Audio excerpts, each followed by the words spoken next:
Welcome back. Today is Thursday, the 9th of April. I found another one. Look at this. Pretty cool, huh? It says, "For with God, nothing is impossible." And a lot of times we think, oh, well, I did ask God. He didn't answer. He didn't help. He didn't do what I wanted. But sometimes we pray asking what we want and maybe not what God's will is in our life. But nothing is impossible with God. He's there for us. And he can help us through a lot of tough times. Sometimes it just doesn't feel like it right then. If you go back and look, it's like, wow, he really did help me through that time. I just didn't really realize it. All right, going on with our story. Last night you had to read chapter 8, and then on page 10 you had to answer question 3. If you did not do that, stop the video, go back and do it before you listen. I would hate to ruin the story because you didn't do your work. And you're missing a lot because my summary is just a paragraph in comparison to 4 or 5 pages. So you need to keep up with me and do what the assignment says. All right, in chapter 8, we read about Opal. Again, she has Winn-Dixie with her because can't leave him alone. And she goes to the pet store and she starts looking because she doesn't have anything for the dog. No collar and no leash. Fortunately, he hasn't run off except for a mouse, and he doesn't take off and run away from her. But here we see she goes into the store and finds this really cool collar and leash. She says, "Winn-Dixie, do you like it?" And of course, he's all happy about it, but she doesn't have enough money for it. So she talks to the clerk, and his name was Otis. That's right. So she talked to Otis and said, "Hey, can we do an installment plan?" An installment plan is where you make scheduled payments a little bit at a time. And he's like, "Nah, I don't think my boss will let me do that." So she says, "How about if I work here for you?" Like, she's looking around, and if you've ever had a bird or been around birds, there's feathers and they knock their food off all the time. That's on the floor. And animals cause a lot of cleaning. In case you have one, I have 2 little dogs that go in and out all day. And I can sweep 3 times a day in my house and get a pile of sand every time because it gets in their little paws and they come through the house and leave the sand for me to clean up. Or one of them, it's a crazy dog. He gets toys and he buries them outside like they're real bones. So then he brings them in all happy, wagging his little tail and dropping sand piles on the floor. So animals make a mess. And so she's like, "Well, you could probably use someone for that." And in the end, he agrees to it. But she says, "But Winn-Dixie has to come inside. I can't leave him outside." And he's like, "Oh, you can't do that because what? There was this bird, right, that didn't like dogs." And it's funny, Winn-Dixie seems to know how to make friends with anyone or anything, apparently. I mean, he knew that bird didn't like dogs, apparently, and he stared it down, and the bird stared him down. And what happened?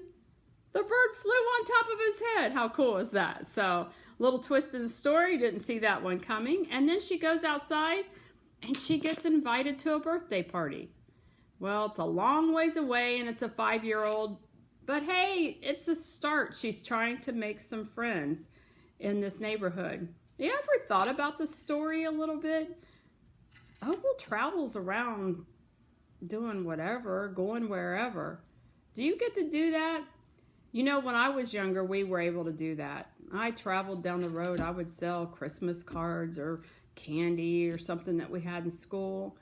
And I went to neighbors I didn't even know who they were. I'd walk 2 miles down the road. I was in the country. And so that wasn't very many houses, but I'd stop and try to sell stuff. I would not let my children do that nowadays. They didn't get to even ride bicycles because our world's changed. So this setting's a little bit different than today's setting. So, so she met Sweetie Pie again. She met her at church earlier, got invited to a party. Yeah, it's 5-year-old, but that's okay. It's something. She was excited about something. Okay, on page 10, you should have number 1 answered. And I asked you last night for a short answer for number 3. It says in chapter 8, Opal and Winn-Dixie visit a pet store, and Opal finds a beautiful but expensive collar and leash set. how does Opal plan to get the collar and leash? And so she first asked for the installment plan, and that didn't work. So she agreed to work to pay for it in exchange for it. She agreed to work in exchange for the leash set. So something like that should be your answer. Make sure it's in there. It is part of your grade. Let's look at page 11.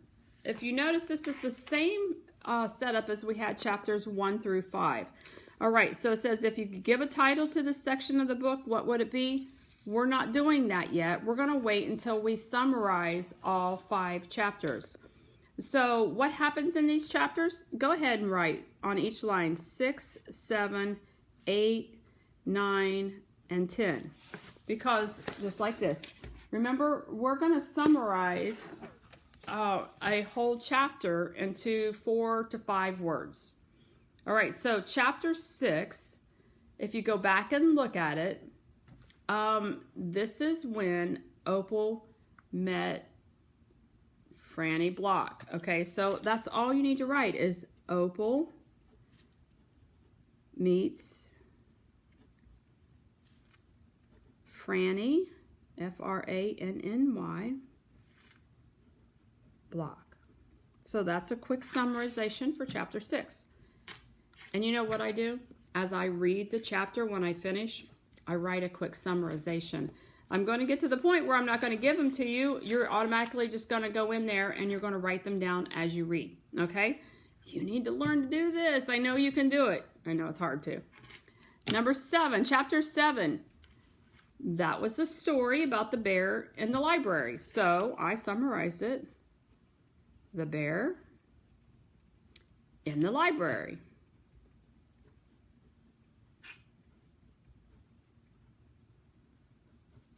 And chapter 8, you just read that last night. You might say it a little differently, but I'm going to put down a leash and a collar for Winn-Dixie. And that reminds me of the whole story of how she's going to work. So I am putting a leash and collar for Winn-Dixie. Okay, here's what I have so far, so you can see. Okay, it's a little light, but I think you can do it. All right, so you need to have that written down. Now, as you read chapter 9 and chapter 10, I want you to summarize it. All right, and then we'll go back and we'll put a title after we look at our short summary. Keep thinking about what's your favorite part. We haven't finished all the chapters, so don't fill it in. Also at the bottom there, what new words did you learn? Anytime you see a new word that you didn't know before, just write it down. And then we'll draw the picture at the end right there. All right, so we went over our chapter. So tonight what you're going to do is you're going to read chapter 9. On page 10, I want you to answer question 2. It says, Opal meets Gloria dump when? All right, not a hard one. And on page 11, I want you to put down the chapter 9 summary. We just talked about that. All right, go read this story. Don't read ahead, it'll mess you up. I can't wait to see you tomorrow. Have a great day.